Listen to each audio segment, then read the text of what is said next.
नाजरीन, मिलत टाइम्स में खुशामदीद। मैं हूं मजहर खान और आप देख रहे हैं मिलत टाइम्स। जैसा कि आप तमाम लोग जानते हैं कि हमने सोशल मीडिया और तमाम जगह एक चीज़ सुनी है, कहा जाता है कि मोहब्बत की दुकान।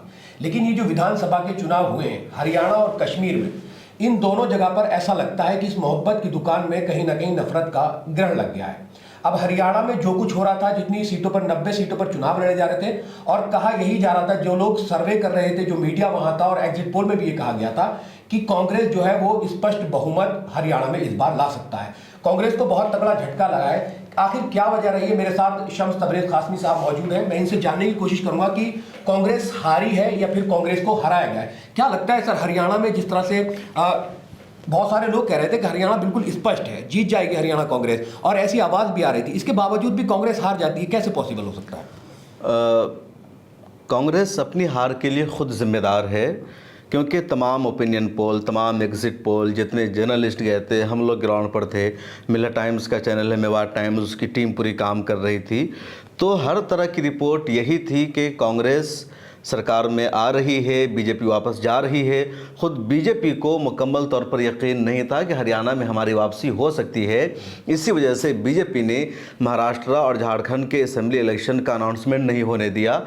अभी तक हो जाना चाहिए था, महाराष्ट्र में कब चुनाव होंगे, झारखंड में कब चुनाव होंगे, लेकिन वेट किया जा रहा था झारखंड के रिज़ल्ट का, कि झारखंड का हरियाणा का रिज़ल्ट क्या था, क्योंकि हरियाणा बहुत अहम स्टेट है। जो पूरा गुड़गांव है, इंडस्ट्रियल एरिया है, फरीदाबाद है, वो हरियाणा में आता है। तो हरियाणा का अपना इम्पोर्टेंस है, मुंबई और महाराष्ट्र का अपना इम्पोर्टेंस है। तो हरियाणा के बारे में ख़ुद बीजेपी को यकीन नहीं था, और यकीन न होने की कई बुनियादी वजह थी, और वो वजह भी अपनी जगह बिल्कुल परफेक्ट है, क्योंकि पंजाब के बाद सबसे ज़्यादा किसान हरियाणा में रहते हैं, और बीजेपी की पॉलिसी से किसान सबसे ज़्यादा नाराज़ थे। उन्होंने प्रोटेस्ट किया था, किसानों पर फायरिंग हुई थी, उन पर आंसू गैस के गोले दागे गए थे। अग्निवीर जो योजना आई थी, उसको लेकर के सबसे ज़्यादा नाराज़गी हरियाणा के लोगों ने दिखाई थी, क्योंकि हरियाणा के लोग सबसे ज़्यादा आर्मी में रहते हैं, फ़ौज में सर्विसेज अंजाम देते हैं। इसके अलावा कई तरह की पॉलिसी थी जिससे वहाँ के लोग बेहद नाराज़ थे। रिजर्वेशन का इशू था, और 10 सालों से बीजेपी की सरकार थी, एंटी इनकम्बेंसी मामला था। मनोहर लाल खट्टर को बदलना पड़ा था बीजेपी को, इसीलिए क्योंकि वो संभाल नहीं पा रहे थे। जनता शदीद नाराज़ थी, उनको दूसरी जिम्मेदारी दी गई, एक नया चेहरा लाएगा, उसको सीएम बनाएगा। पीएम मोदी साहब ने कहा कि तुम मुझे देखो, सीएम कौन है उसको मत देखो, नरेंद्र मोदी तुम्हारे काम करेंगे। तो बीजेपी को खुद भरोसा नहीं था कि हरियाणा में हम वापसी कर सकते हैं। एग्जिट पोल भी आ गया, ओपिनियन पोल आ गया, लेकिन इसके बावजूद अगर इस तरह का रिजल्ट आता है तो इसका मतलब है दाल में काला है। इसके पीछे कोई ना कोई साजिश रची गई है, प्लानिंग की गई है, और कांग्रेस उस साजिश का इदराक नहीं कर सकी। कांग्रेस खुशफहमी का शिकार हो गई कि एग्जिट पोल आ गया है, तमाम ओपिनियन पोल है, जो हमारी सरकार बनेगी। अब देखिए ना, लोकसभा का रिजल्ट आया, लोकसभा में हरियाणा की 10 सीटों में से 6 सीटों पर कांग्रेस की जीत हुई है। बीजेपी को बुरी हार का सामना करना पड़ा लोकसभा के इलेक्शन में, हालांकि वहाँ स्टेट में 10 सालों से सरकार थी। तो रिजल्ट क्लियर था कि बीजेपी के लिए वहाँ कोई स्पेस नहीं है। एग्जिट पोल आ गए थे, इसके बावजूद ही आया है। तो कांग्रेस ने जिम्मेदारी नहीं दिखाई। और मैं अभी सुन रहा था सोशल मीडिया पर कि बीजेपी के जो चीफ मिनिस्टर है वहाँ के, नायब सिंह सैनी, उन्होंने कल मीडिया से बातचीत करते हुए कहा कि हमारे पास हर तरह की व्यवस्था है, सरकार हम ही बनाएंगे। जब मीडिया वाले सवाल करते हैं कि आपको ज़रूरत पड़ेगी जेजेपी से हाथ मिलाने की, दूसरी पार्टियों से हाथ मिलाने की, क्योंकि एग्जिट पोल में आप क्लीन बोल्ड हो चुके हैं, आपकी सरकार नहीं बनने वाली है, ऑप्शन बचेगा तो कहीं ना कहीं हाथ मिलाना होगा, क्या करेंगे? तो कह रहे कि हमें किसी से समर्थन लेने की ज़रूरत नहीं है, हमारे पास हर तरह की व्यवस्था है। सर, जेजेपी का आपने जिक्र किया, पिछले चुनाव में जेजेपी ने 10 सीटें जीती, और तमाम आवाम जिन लोगों ने जेजेपी को वोट किए थे वो इस बात से नाराज थे कि उन्होंने बीजेपी से गठबंधन कर लिया था। इस बार उनके पास 2 सीटें हैं और वहीं बीजेपी के पास 48 सीटें। इसको कैसे देखते हैं आप? देखिए, जेजेपी या जो भी रीजनल पार्टी बीजेपी के साथ हाथ मिलाती है, वो पार्टी ख़त्म हो जाती है। आप तारीख पर नज़र डालिए, महाराष्ट्र में शिवसेना का बीजेपी के साथ लंबे अरसे तक अलायंस था, नेचुरल अलायंस। उस शिवसेना को बीजेपी ने 2 हिस्सों में तकसीम कर दिया। नेशनलिस्ट कांग्रेस पार्टी को बीजेपी ने 2 हिस्सों में तकसीम कर दिया। बिहार की मशहूर पार्टी थी रामविलास पासवान की, दलितों की पार्टी थी, उस पार्टी को बीजेपी ने 2 हिस्सों में तकसीम कर दिया, चचा भतीजा को लड़ाने का काम किया।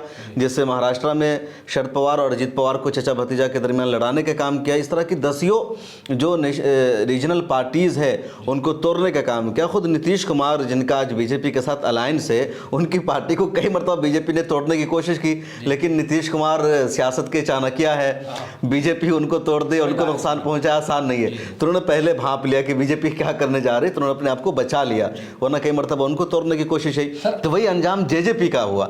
जेजेपी को पिछली बार 10 सीट आ गई थी, जेजेपी किंग मेकर थी, जेजेपी कांग्रेस के साथ भी हाथ मिला करके सरकार बना सकती थी। बीजेपी के साथ उसने कांग्रेस के साथ अलायंस करने के बजाय बीजेपी से अलायंस किया, सरकार में आ गई। वो जो उनका चौटाला उसको जेल से रिहाई भी मिल गई, लेकिन धीरे धीरे बीजेपी ने जेजेपी के तमाम विधायकों को तोड़ कर अपने यहाँ शामिल कर लिया और जेजेपी खत्म हो गई। सर, जब इस तरह के स्टेटमेंट आते हैं कि हो कुछ भी सरकार हम ही बनाएंगे, तो विपक्ष क्यों चालाक नहीं होता है?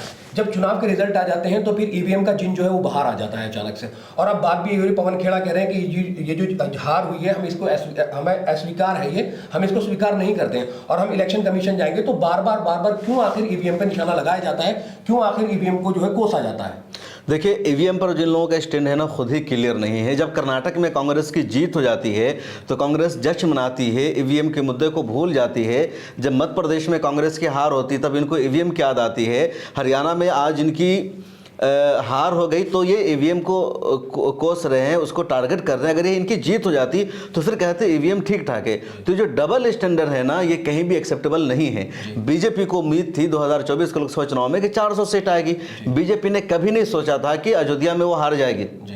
क्या सोचा था बीजेपी ने कि अयोध्या में वो हारेगी, या उत्तर प्रदेश में समाजवादी पार्टी को 37 सीटें मिल जाएगी?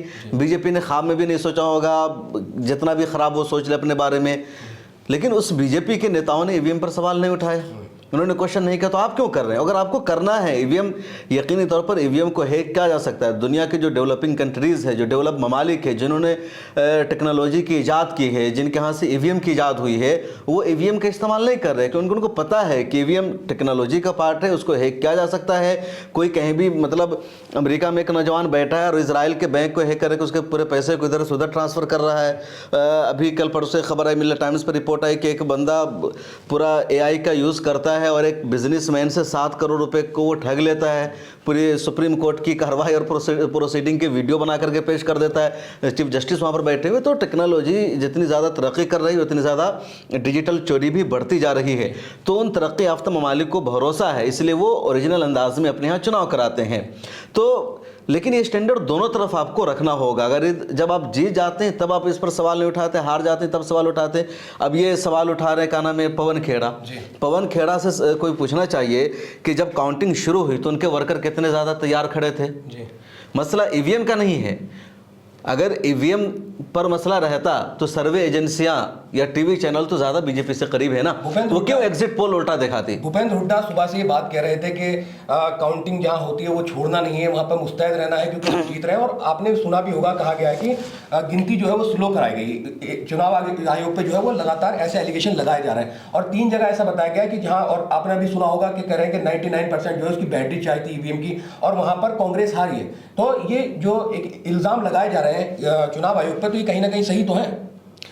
देखिए, चुनाव आयोग पर इल्ज़ाम तो लग रहा है, नो डाउट के चुनाव आयोग कई मरतबा हुकूमत में बैठे लोगों का साथ भी देता है, या जो रिटर्निंग ऑफिसर होते हैं, जो DM होते हैं, ऑब्जर्वर होते हैं, उनका सपोर्ट मिलता है। लेकिन आप वहाँ पर कहाँ थे? आपने अपनी जिम्मेदारी क्यों नहीं निभाई? आप अगर वहाँ पर डटे रहते, खड़े रहते, आप दबाव बनाते कि ऐसा नहीं करना है, तो कहीं ना कहीं जो हुकूमत पहले से होती है या जितने अफसरान होते हैं उनको पता होता है कि सेंटर में जिसकी हुकूमत है उसकी बात हमें माननी है, तो दबाव बनाया जाता है। तो इसमें पॉसिबल है, इम्कानात है कि हो सकता है कि काउंटिंग में गड़बड़ की गई हो, कुछ वोटों को बोगस करार दिया गया हो, कुछ को बढ़ाया गया हो, किसी को घटाया गया हो। कई मरतबा लोगों ने देखा है कि एक आदमी जीत जाता है, रिकाउंटिंग होती है, फिर 100 वोटों से वो हार जाता है। सर, मीडिया में राहुल गांधी की इमेज को खराब करने की बहुत कोशिश की जाती है। राहुल गांधी भी पिछले कुछ दिनों में उभर के आए हैं, लेकिन उनके स्टेटमेंट रहते हैं, हम देख रहे हैं कि बीजेपी ने जश्न मनाना शुरू करा है, वो जलेबी से मनाना शुरू करा है। फिर वक्ताओं से लेकर राजस्थान के CM तक जो है वो जलेबी बना रहे हैं और उनको कहीं ना कहीं ये कह रहे हैं कि जलेबी राहुल गांधी को भेजनी। इसको कैसे देखते हैं सर? देखिए, राहुल गांधी बयान देते ना उल्टा सीधा, जलेबी पर उन्होंने बयान दिया था, अब राहुल गांधी फंस गए। चूंकि बीजेपी के जो लोग हैं ना बड़े चालाक है। अब राहुल गांधी ने एक मरतबा कह दिया चौकीदार चोर है, तो नरेंद्र मोदी ने चौकीदार को सरनेम बना लिया, उसके तमाम नेताओं ने लिख दिया नरेंद्र मोदी चौकीदार, वो अमित शाह चौकीदार, तो मोदी की एक काबिलियत और सलाहियत ये है, मतलब मेरे नज़रियाती अख्तिलाफ उनसे अपनी जगह, लेकिन एक खूबी नरेंद्र मोदी की क्या है कि जिस चीज़ से नरेंद्र मोदी को चिढ़ाया जाता है या जिस बात के लिए मजाक उड़ाया जाता है या जो उन पर तनकीद की जाती है, बंदा उसी पर अड़ जाता है, उसी को आप अपनी मजबूती बना लेता है, जिसको उसका वीकनेस बताया जाता है। तो ये किसी की एक खूबी होती है। अब राहुल गांधी ने, नरेंद्र मोदी ने नारा दिया कि मैं चौकीदार हूँ, प्राइम मिनिस्टर नहीं हूँ। तो राहुल ने कहा कि चौकीदार चोर है, तो उसने कहा कि मैं हूँ चौकीदार, तुम कहो बार बार। तो उस पर अटल रह जाता है, डट जाता है, उसके नेता साथ देते हैं। तो फिर जो चौकीदार चोर कह के मजाक उड़ा रहे थे वो पीछे हट गए। राहुल गांधी में ये नहीं, राहुल गांधी को कहा जाता है पप्पू, तो ये चाहते हैं कि पप्पू हमारा सरनेम ना रहे, इससे छुटकारा मिले। राहुल गांधी की टीम को आना चाहिए हम हैं पप्पू, पप्पू में ये काबिलियत है, तुम देखो। तो ये कहते हैं कि अब हमारा मजाक उड़ रहा है, उनका मजाक उड़ा जाता है तो वो उस पर डटे रहते हैं। ये एहसास कमतरी के शिकार हो जाते हैं, ये फ़र्क है। हरियाणा में 5 मुस्लिम विधायक जीते हैं, 5 कांग्रेस से जीते हैं, कैसे देखते हैं सर इसको? देखिए, जो मुस्लिम मेजोरिटी एरिया है वहाँ से कांग्रेस ने ही टिकट दिया था, उन्हीं जगहों से बीजेपी ने भी कुछ मुसलमानों को टिकट दिया था। अब होता है क्या कि एक ही मुस्लिम मेजोरिटी एरिया है, अब वहाँ से बीजेपी का भी उम्मीदवार मुसलमान है, कांग्रेस का भी उम्मीदवार मुसलमान है, और मुसलमान उमूमन कांग्रेस को ही वोट करता है, सपोर्ट करते हैं, या बीजेपी के खिलाफ मुसलमान वोट करता है, क्योंकि मुसलमानों को लगता है कि बीजेपी हमारी दुश्मन पार्टी है, बीजेपी हमारे खिलाफ है, बीजेपी हमारी बातों को नहीं सुनेगी। तो इस वजह से कांग्रेस के ही जीते हैं और मुस्लिम वोट की वजह से जीते हैं। कोई कांग्रेस का उसमें किरदार नहीं है, अगर किसी और पार्टी से भी वो खड़े होते तो वो जीत जाते। कश्मीर के अंदर आप गए थे, आपने ग्राउंड रिपोर्ट की थी और वहां आपने लोगों से पूछा भी होगा क्या मुद्दे रहे हैं, किन मसलों पे वहां के लोगों ने वोट किया है। लेकिन बीजेपी की 29 सीटें आ जानी, ये मैं कह रहा हूं बीजेपी के लिए ही एक अचीवमेंट है। कैसे देखते हैं सर इसको? देखिए, बीजेपी की कश्मीर में, जम्मू कश्मीर में 29 सीट आई है, लेकिन जम्मू एंड कश्मीर का 2 रीजन है, एक कश्मीर है, एक जम्मू है। कश्मीर मुस्लिम मेजोरिटी एरिया है और जो जम्मू है हिंदू मेजोरिटी एरिया है। तो बीजेपी को जो 29 सीटें आई है हिंदू मेजोरिटी एरिया में, और पिछली बार बीजेपी को 22 से 23 सीटें आई थी और वहाँ 25 विधानसभा की सीटें थी। बीजेपी ने इस मरतबा क्या किया कि डिलिमिटेशन किया, और डिलिमिटेशन करके 25 की जगह वहाँ 31 सीटें बना दी, अपनी सीटें बढ़ा दी। बीजेपी को पता था कि हमारे यहाँ पहले 24 सीट आई थी, अब इसी में से हम 6 सीट और यहाँ बढ़ा दे रहे तो हमारी सीटें और बढ़ जाएगी। वोटर्स वही है, वोटर्स नहीं बढ़े ज़्यादा, सीटें बढ़ा दी गई है। पहले 1.5 लाख की आबादी पर वहाँ एक असम्बली की सीटें थी, अब 50,000 की आबादी पर वहाँ एक असम्बली का हल्का है। तो बीजेपी ने चालाकी किया और बीजेपी की वहाँ 29 सीटें आ गई है जम्मू रीजन में, जो हिंदू मेजोरिटी एरिया है। बाकी जो मुस्लिम मेजोरिटी एरिया है, खुद जम्मू रीजन का जो चुनाव वैली का एरिया है या दूसरा एरिया, वहाँ नहीं आई है। कश्मीर में तो बीजेपी की बिल्कुल नहीं आई है, कश्मीर में बीजेपी के पास उम्मीदवार भी नहीं थे। जम्मू एंड कश्मीर में 90 असम्बली की सीटें हैं, बीजेपी नेशनल पार्टी, इतनी बड़ी पार्टी, और जम्मू एंड कश्मीर में बीजेपी ने जो कुल उम्मीदवार खड़े किए तो सिर्फ 66। तो साफ मतलब है कि बीजेपी को कश्मीर रीजन में उम्मीदवार ही नहीं मिला था कि कोई उनकी तरफ से चुनाव लड़ सके। सर, रीजनल पार्टी ने तो उसके सामने अपने कैंडिडेट खड़े नहीं किए, लेकिन कांग्रेस ने खड़े किए, तो कांग्रेस को वहां भी मुंह की खानी पड़ी है, क्योंकि कश्मीर के अंदर ये 6 सीटें जो हैं वो भी ऐसा लगता है कि अलायंस की वजह से जो कांग्रेस जीती है। कांग्रेस को बदतरीन हार का सामना करना पड़ा जम्मू एंड कश्मीर में, क्योंकि national conference Jammu and Kashmir की असल पार्टी है, सबसे पुरानी पार्टी है, आज़ादी से पहले की पार्टी है। तो नेशनल कॉन्फ्रेंस ही वहाँ की असल पार्टी है। कांग्रेस बाद में वहाँ गई चुनाव लड़ने के लिए। अब नेशनल कॉन्फ्रेंस ने कांग्रेस से अलायंस किया कि बीजेपी को जम्मू में हराना है। अब नेशनल कॉन्फ्रेंस बीजेपी को जम्मू में टक्कर नहीं दे सकती थी, तो कांग्रेस अलायंस का, कांग्रेस की जिम्मेदारी थी जम्मू में सीटें लाना, नेशनल कॉन्फ्रेंस की जिम्मेदारी थी कश्मीर में सीट लाना। नेशनल कॉन्फ्रेंस से पूरी जिम्मेदारी निभाई। नेशनल कॉन्फ्रेंस को 42 सीटें मिल गई है कश्मीर में, और इनके जो उम्मीदवार थे वो तकरीबन 50-55 के करीब थे। बकिया जगहों पर कांग्रेस को सीटें दी गई थी, लेकिन कांग्रेस जम्मू में सिर्फ 1 सीट लाई है, और वो भी जम्मू का जो हिंदू मेजोरिटी एरिया है नहीं, बल्कि जो मुस्लिम मेजोरिटी एरिया है जम्मू का, वहाँ नेशनल कॉन्फ्रेंस का भी जीत सकता था, वहाँ एक मुसलमान को ही जीत मिली है। तो जम्मू रीजन में कांग्रेस एक भी सीट नहीं ला सकी, और ये कांग्रेस की करारी हार है, बदतरीन हार है, और ये बताता है कि कांग्रेस मुसलमानों के सहारे ही जिंदा है। जो 6 सीटें कांग्रेस को आई है वो मुस्लिम मेजोरिटी एरिया में आई, उसके अलावा नहीं। अब देखिए स्क्रीन पर मैं नक्शा दिखाना चाहूँगा आपको, तो देखिए ये जो ना जम्मू एंड कश्मीर का मैप है, एक तरह से समझिए तो ये पूरा जम्मू का इलाका है, और इधर से पूरा कश्मीर शुरू हो जाता है। ये पाकिस्तान का एरिया है, जो येलो कलर का दिख रहा है। तो ये जो पूरा भगवा, ये पूरा जम्मू है, और जम्मू में कहीं भी आपको ये कांग्रेस का जो कलर है दिख रहा है आपको? नहीं दिख रहा, कहीं भी नहीं दिख रहा है। बस ये एक जम्मू रीजन में आता है, लेकिन मुस्लिम मेजोरिटी एरिया है, तो यहाँ इफ्तिखार अहमद को जीत मिली। बाकी पूरा प्योर मुस्लिम मेजोरिटी एरिया है, यहाँ 99% मुसलमान हैं। तो यहाँ जितना रेड कलर में नेशनल कॉन्फ्रेंस की जीत हुई, कुछ आज़ाद उम्मीदवार जीते, और यहीं पर कांग्रेस को 6 सीटें दी थी नेशनल कॉन्फ्रेंस ने अलायंस में। नेशनल कॉन्फ्रेंस नहीं दे रही थी, कांग्रेस वाले जिद पर अड़ गए, सलमान खुर्शीद को भेजा, नहीं दो नहीं तो अलायंस नहीं करेंगे, इधर नहीं होने देंगे। नेशनल कॉन्फ्रेंस को लगा कि पहली मरतबा आर्टिकल 370 के हटाए जाने के बाद चुनाव हो रहा है, ऐसा ना हो कि कांग्रेस सब जगहों पर मुस्लिम उम्मीदवार को खड़ा कर दे, वोट का बंटवारा हो जाए, बीजेपी दोबारा यहाँ गवर्नर रूल को नाफिज कर दे। तो कश्मीरियों के मफाद में झुक करके नेशनल कॉन्फ्रेंस ने समझौता किया और इनको 6 सीटें दे दी। तो 6 सीटें वहाँ इन्होंने जीती नेशनल कॉन्फ्रेंस की। अपने इलाका में, अपने गढ़ में कांग्रेस ने एक भी सीट नहीं जीती है। जहाँ इन पर भरोसा जताया गया था वहाँ ये कुछ कर नहीं पाए, कुछ भी नहीं कर पाए, मतलब एक भी सीट उन्होंने नहीं जीती। इससे मतलब इतना बदतरीन हाल होगा कांग्रेस का, ये नहीं सोचा था हमने। एक सवाल मैं यहाँ पर ये लेना चाहूंगा, क्योंकि अब कश्मीर में गठबंधन की सरकार तो बनी है। फारूक अब्दुल्ला ने एक स्टेटमेंट दिया, वो कहते हैं कि राज्य का दर्जा चाहिए और हमारे साथ जो है गठबंधन पूर्ण रूप से इस जंग को लड़ेगा। कैसे देखेंगे सर इसको? देखो, हमें राज्य का दर्जा तो जो सरकार है सेंटर में वही देगी। बीजेपी ने कई मरतबा वादा किया है, बल्कि हमेशा मोदी साहब वादा करते हैं कि कश्मीर के हालात ठीक ठाक हो जाएंगे तो स्टेटहुड है, जो मुस्तकिल स्टेट का दर्जा है कश्मीर का, उसको वापस किया जाएगा। तारीख में पहली मरतबा ऐसा हुआ कि जो पुन राज्य था उसको यूटी में बदलाया गया, वरना क्या होता है जो यूटी होता है या पुन राज्य नहीं होता उसको स्टेट का दर्जा दिया जाता है। जैसे आंध्र प्रदेश से अलग करके तेलंगाना को दिया गया, बिहार से अलग करके झारखंड को स्टेट बनाया गया। तो मांग उनकी सही है, लेकिन ये मांग सेंटर की सरकार पूरा करेगी। मैंने फारूक अब्दुल्ला का इंटरव्यू किया, उमर अब्दुल्ला का इंटरव्यू किया था, जो चीफ मिनिस्टर बनेंगे अब जम्मू एंड कश्मीर के। तो उन्होंने यही कहा था कि मोदी साहब ने हमेशा वादा किया है, अगर वो वादा पूरा नहीं करते तो वो इंटरनेशनल तौर पर झूठे साबित होंगे। लेकिन ये जो बात फारूक अब्दुल्ला ने की, जो गठबंधन है वो कश्मीर के मुद्दे की लड़ाई लड़ेगा, मुझे भरोसा नहीं है कांग्रेस पर, क्योंकि राहुल गांधी कभी भी 370 की बात नहीं करते। मैं जम्मू एंड कश्मीर में था, जब भी मैं वहाँ के लोगों से पूछता था कि आपके इशूज़ क्या है, मुद्दे क्या है, किन मसाइल को लेकर के आप वोट करेंगे, तो उनका साफ कहना था कि हम बाद में स्कूल बना लेंगे, बाद में कॉलेजेस बना लेंगे, हम बाद में जॉब की बात करेंगे, हम बाद में अपने बुनियादी इश्यूज़ की बात करेंगे। हमारा जो पहला मुद्दा है वो आर्टिकल 370 का है, हमें आर्टिकल 370 की वापसी चाहिए। और कांग्रेस कभी भी आर्टिकल 370 की बात नहीं करने वाली है। कांग्रेस की सेंटर में सरकार बन जाएगी तब भी कांग्रेस 370 को वापस देने वाली नहीं है। तो फारूक अब्दुल्ला जिस तरह की बात कर रहे हैं ये अपने लोगों को गुमराह कर रहे हैं। सर, वहाँ जब आप आवाम से बात कर रहे थे तो उनका भी इंटरेक्शन में यही आ रहा था कि वो 370 को वापस कराने के चक्कर में थे। अब मैं ये जानना चाहता हूँ कि सर, आपने ग्राउंड पे काफ़ी लोगों से मुलाकात की, एग्जिट पोल भी देखे, तो ये हरियाणा के एग्जिट पोल और कश्मीर के एग्जिट पोल में आप क्या डिफरेंस देखते हैं? जो कश्मीर के एग्जिट पोल है उनको लगता था कि आपको ऐसे एग्जिट पोल आएंगे, या मतलब नतीजे ऐसे आएंगे, और जो हरियाणा के आए हैं उसमें क्या फ़र्क देखते हैं? देखिए, एग्जिट पोल तो कश्मीर का कुछ ठीक आया है, लेकिन जैसे हमें अंदाज़ा था कि जम्मू एंड कश्मीर में कांग्रेस क्या आएगी। एग्जिट पोल में भी 15 सीटें दिखाई गई थी जम्मू कांग्रेस की टोटल, तो जिसमें उधर 6 सीट मिली थी, तो बाकी सीटें इधर की ही आनी थी कांग्रेस को जम्मू की।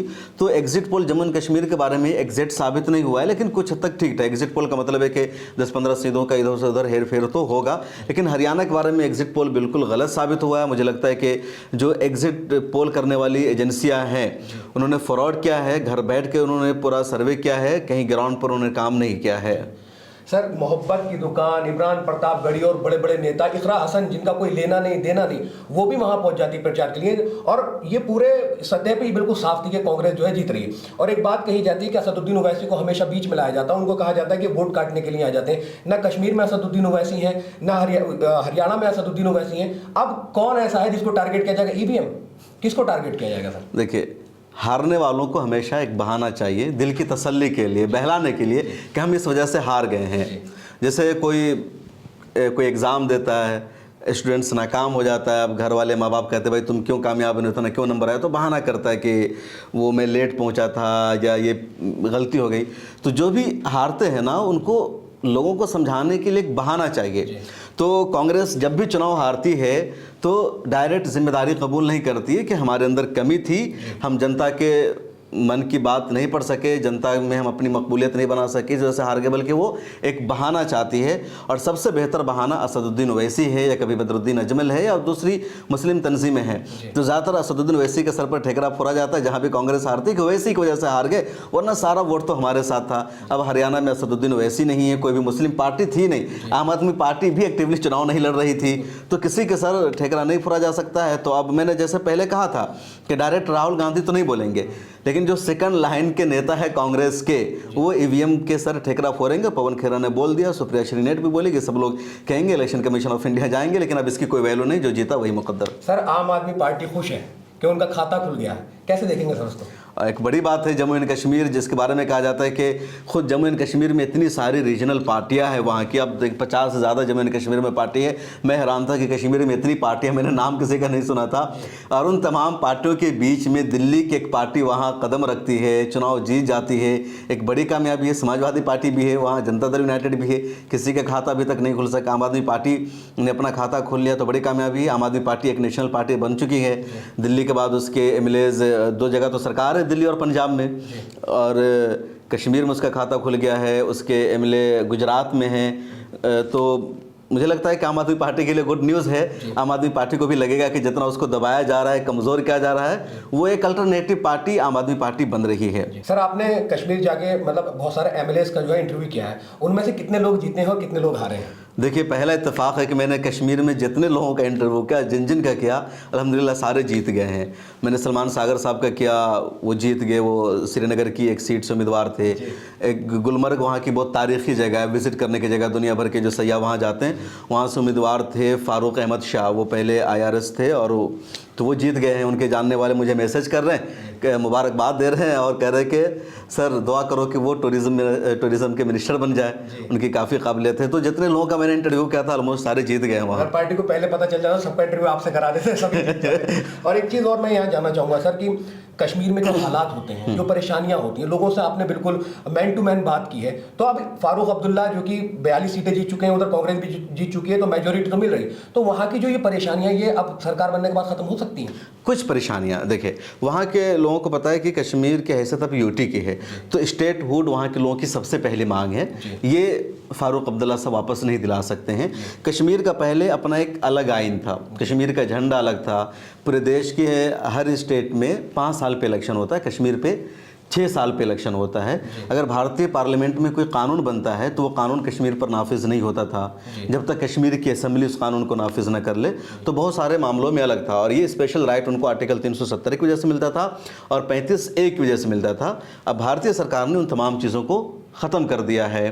तो अब जो स्टेटहुड है, जैसे दिल्ली में अरविंद केजरीवाल या अब वो आतिशी बन गई चीफ मिनिस्टर, तो आम आदमी पार्टी के पास दिल्ली में जो राइट है उतना ही राइट उनके पास होगा। वहाँ के लोगों को लगता है कि पहले से अच्छा होगा। पहले गवर्नर रूल था तो उनके पास कोई मुंतखब एमएलए नहीं है, कोई और चीफ मिनिस्टर नहीं है। तो अब क्या होगा कि उनके जॉब क्राइसिस का मुद्दा है, उनके पानी का मुद्दा है, उनकी बिजली का मुद्दा है, दूसरे मसाइल हैं। तो इन सब मसाइल में उनको निजात मिलेगी। जैसे बिजली कश्मीर में पैदा होती है, आधे इंडिया को वहाँ से बिजली सप्लाई होती है, बेचा जाता है, और कश्मीर में बिजली का बिल महंगा आता है। वहाँ के लोगों को 10 सालों में जॉब नहीं मिली है, बाहर के लोगों को जॉब दिया जा रहा है। इसी तरह उनको लगेगा कि फिर ये कि कोई उनका नुमाइंदा होगा। कश्मीर के लोगों को लगता है कि उनका पहला मुद्दा स्टेटहुड वापस हो, दूसरा मुद्दा आर्टिकल 370 की वापसी हो। तो इस पर कोई सेंटर से, दिल्ली से बातचीत करने वाला होगा। अब तक कोई उनका नुमाइंदा नहीं था। तब उमर अब्दुल्ला, फारूक अब्दुल्ला इनकी हुकूमत बनी है तो बातचीत करेंगे कि भाई हमारे मसाइल हल करो, तो ये उनका फ़ायदा होगा। सर हरियाणा में जिस तरह से बीजेपी जीती है, तो ये बीजेपी के आन और सम्मान की बात थी।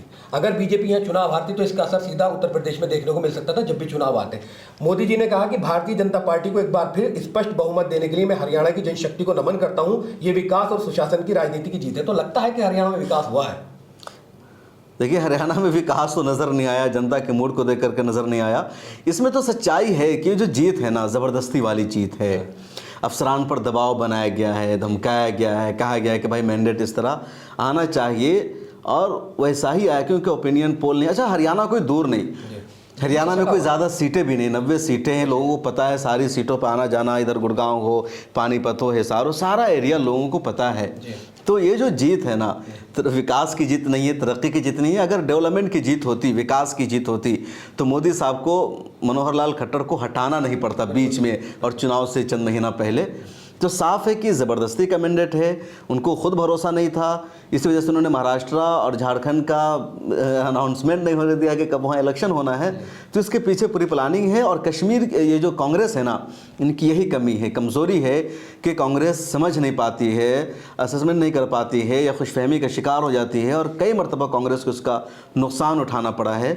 तो मुझे तो लगता है कि हरियाणा की हार के लिए कांग्रेस खुद जिम्मेदार है, कोई और नहीं। सर सोशल मीडिया पर हमने सुबह से देखा, मेन स्ट्रीम मीडिया पर हमने देखा कि जब रुझान आने शुरू हुए तो कांग्रेस के जो थे 70-65, और हमने कितने चुनाव ऐसे देखे जो पार्टी एज करना शुरू कर देती है वो नीचे नहीं आती है, फिर 35 पे आके रुक जाती है। और फिर एक बात और कही पवन खेड़ा ने कि पहली बार ऐसा हो रहा है कि पत्रकार के आंकड़े नहीं चल रहे हैं बल्कि इलेक्शन कमीशन की जो साइट है उससे उठा के आंकड़े चलाए जा रहे हैं। कैसे सर? यही तो गड़बड़ी हुई है ना कि इलेक्शन कमीशन ऑफ इंडिया एक इंडिपेंडेंट इदारा है, खुद मुख्तार इदारा है। अब उस पर पवन खेड़ा अगर इल्ज़ाम लगा रहे तो उनको डटे रहना चाहिए ना। अब प्रॉब्लम क्या है कांग्रेस की? पवन खेड़ा ने आज इस तरह की बात कर दी कि जो जर्नलिस्ट वहाँ पर मौजूद है काउंटिंग हॉल में, वो जो डेटा दे रहे हैं कि इतना वोट इसको मिला, इतना इसको मिला, वो लीड कर रहा है, वो पीछे कर रहा है, उसको दिखाने के बजाय इलेक्शन कमीशन ऑफ इंडिया की वेबसाइट को दिखाया जा रहा है, तो अपने आप में अमेजिंग। इससे पहले जब भी टीवी चैनलों पर दिखाया जाता है तो इलेक्शन कमीशन ऑफ इंडिया का जो डेटा होता है उसको टीवी चैनल वाले कभी नहीं दिखाते, क्योंकि इलेक्शन कमीशन ऑफ इंडिया की जो वेबसाइट होती है बहुत स्लो अपडेट होती है, लेट अपडेट होती है, और इनके आंकड़े ज़्यादा होते हैं। इलेक्शन कमीशन ऑफ इंडिया के पर आपको दिखाएगा कि कांग्रेस 20 पर लीड कर रही है, तो यहाँ दिखाएगा कि 40 पर। वहाँ इलेक्शन कमीशन ऑफ इंडिया की वेबसाइट पर होगा कि बीजेपी 25 पर लीड कर रही है, तो इनके यहाँ होगा कि बीजेपी 50 पर लीड कर रही है। तमाम चुनाव में ऐसा ही होता है, क्योंकि जो टीवी चैनल वाले हैं ना, ये डायरेक्ट वहाँ से फीड लेकर के दिखाते हैं। वेबसाइट को तो कभी दिखाते नहीं, बाद में 4-5 घंटा गुजर जाने के बाद दिखाते हैं कि हमारा डेटा ये है और इलेक्शन कमीशन ऑफ इंडिया की वेबसाइट का डेटा ये है, जब बाद में दोनों एक हो जाता है। लेकिन इस मरतबा टीवी चैनल वालों ने अगर इलेक्शन कमीशन ऑफ इंडिया की वेबसाइट का डेटा दिखाया है, उनके जो जर्नलिस्ट वहाँ मौजूद है, डायरेक्ट काउंटिंग हॉल से जो अपडेट आए उसको नहीं दिखाया, तो उसका मतलब दाल में काला है। दाल में काले यूं भी लगता है सर कि जब वोट परसेंटेज की बात हो रही थी तो 41% दिखाए जा रहे थे कांग्रेस के, लेकिन पीछे चीजें दिखाई जा रही थी कम, और बीजेपी 39 पे थी। तो ये कैसे, मतलब किस तरह से मैच कर देता है ऐसे एकदम के वोट परसेंट दिखा रहे हैं कि कांग्रेस को ज्यादा वोट पड़ रहा है, बीजेपी को कम पड़ रहा है, लेकिन बीजेपी की सीटें ज्यादा दिखा रहे हैं और कांग्रेस की कम दिखा रहे हैं। वही तो गलती हुई ना, अचानक टाइम ज़्यादा मिला नहीं, 2 ही दिन टाइम मिला था, क्या दिखाना नहीं दिखाना, कितनी सीटों से हराना है, किसको कितना वोट परसेंटेज देना है, तो ये सारी चीज़ें है, गेम का प्लान है। इसलिए पिछले दिनों जब सुप्रीम कोर्ट में मांग की गई थी कि वीवीपैट का जो मिलान है वोट से वो 50% हो, तो उसको एक्सेप्ट नहीं किया गया। तो कहीं ना कहीं दाल में काला है, और कांग्रेस मजबूती के साथ कायम नहीं रहती है। आज भी अगर election commission of India Congress जाए, तमाम चीज़ों को सबूत के तौर पर पेश करे, तो हो सकता है कि इलेक्शन कमीशन ऑफ इंडिया इसको सीरियस ले, सुप्रीम कोर्ट इस पर संजीदगी से गौर करे, लेकिन मुझे लगता नहीं कि कांग्रेस उसको सीरियस लेगी। आजकल बयान दिया फिर छोड़ दिया, और ये नुकसान आवाम का होगा, क्योंकि आवाम का जो वोटिंग राइट है वो मजरू हो रहा है। आवाम ने जिसको मैंडेट दिया उसको कामयाबी नहीं मिल रही है। बहुत बहुत शुक्रिया सर बात करने के लिए। तो मैं आपको बता दूं, कश्मीर और हरियाणा का जो विधानसभा का चुनाव हुआ है, इसमें मैं एक बार आपको फिर बता दूं कि भारतीय जनता पार्टी ने 48 सीटें जीती हैं, तो इंडियन नेशनल कांग्रेस पार्टी ने 37 सीटें जीती हैं। इसमें इंडियन नेशनल लोकदल ने 2 और इंडिपेंडेंट जो है वो 3 जीते हैं। अगर कश्मीर की बात की जाए तो कश्मीर में Jammu and Kashmir national conference जो JKN कहते हैं वो 42 सीटें जीतकर पहले नंबर पर रही। भारतीय जनता पार्टी ने 29 सीटें जीती हैं, तो ये उनके लिए एक बिग अचीवमेंट है। और इंडियन नेशनल कांग्रेस यहाँ 6 सीटें जीतने में कामयाबी हुई। Jammu and Kashmir peoples democratic party जो है वो 3 सीटें, और बाकी सबको एक एक जो है वो सीट मिली है। तो इस तरह का जो मैंडेट मिला है, और आज पूरे बीजेपी में जिस तरह से खुशी का एक माहौल है, JP नड्डा से लेकर उनके छोटे से छोटा कार्यकर्ता और प्रधानमंत्री नरेंद्र मोदी जी तक ने जो है स्टेटमेंट दिया, और उन्होंने कहा कि विकास की जीत है, और उन्होंने नमन किया है हरियाणा की जनता को, क्योंकि ये अनएक्सपेक्टेड जीत है, जिससे कहीं ना कहीं बीजेपी का मनोबल बढ़ेगा। और एक बार फिर जैसे तीसरी बार प्रधानमंत्री नरेंद्र मोदी बने, ऐसे ही हरियाणा में एक बार फिर बीजेपी की सरकार बनने वाली है। इस वीडियो में सिर्फ इतना ही, इंशाल्लाह फिर मुलाकात होगी। अल्लाह हाफिज। मिल्लत टाइम्स को जारी रखने और मजबूत बनाने के लिए हमारी आर्थिक सहायता कीजिए। ये एक आजाद मीडिया हाउस और कमजोरों की आवाज है। आप हमें देखें, सुने, पढ़ें और हर महीने ज्यादा नहीं, सिर्फ 100 रुपए से मदद करें। डिटेल्स डिस्क्रिप्शन में मौजूद हैं।